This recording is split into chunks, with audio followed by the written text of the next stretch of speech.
आदरणीय प्रधानमंत्री श्री नरेंद्र मोदी जी के मार्गदर्शन में देश की नई संसद में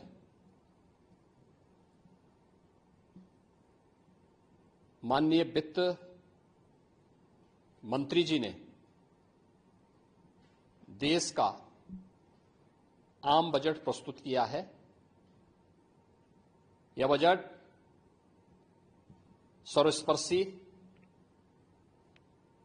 सर्वसमावेशी, विकासोन्मुख 140 करोड़ भारतवासियों की आशा, आकांक्षा और अमृत काल के संकल्पों को पूरा करने वाला सिद्ध होगा। आम बजट 2024-25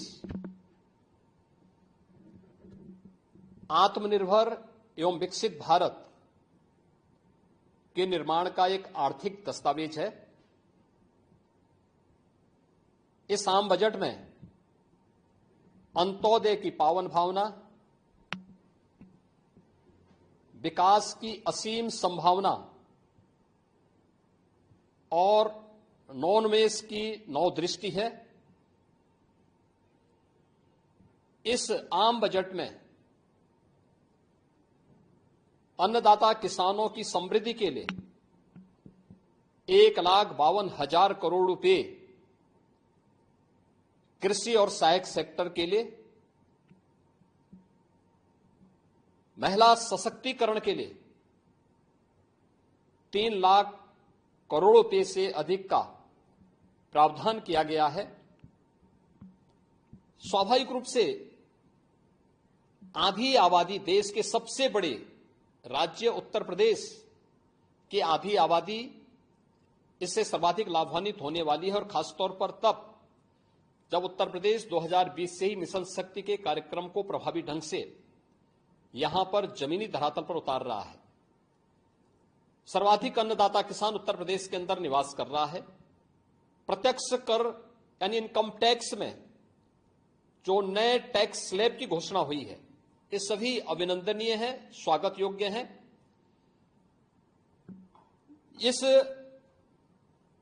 पूरे बजट को अगर मैं कह सकता हूं कि यह बजट भारत को $5 ट्रिलियन की इकोनॉमी में बदलने के संकल्प के साथ ही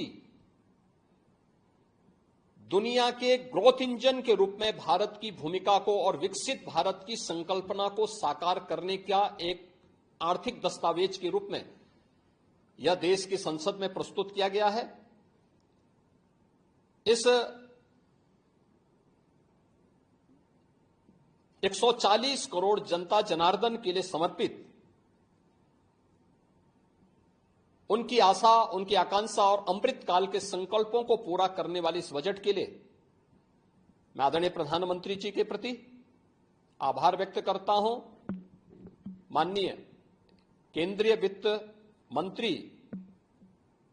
माननीय श्रीमती निर्मला सीतारमण जी को और उनकी पूरी टीम का मैं अभिनंदन करता हूं। मध्यम वर्ग को राहत देने के लिए आम बजट में जो उपाय किए गए उसको लेकर क्या कहना है? देखिए, मध्यम वर्गीय परिवार में टैक्स के बारे में सबसे बड़ी छूट आज उपलब्ध हुई है, और ये लंबे वर्ष समय से ये मांग चली आ रही थी। 3 लाख तक के प्रत्यक्ष कर यानी इनकम टैक्स में कोई भी टैक्स नहीं लगेगा। इसके साथ साथ अन्य जो स्लैब भी दिए गए हैं वे काफी राहत भरे हैं।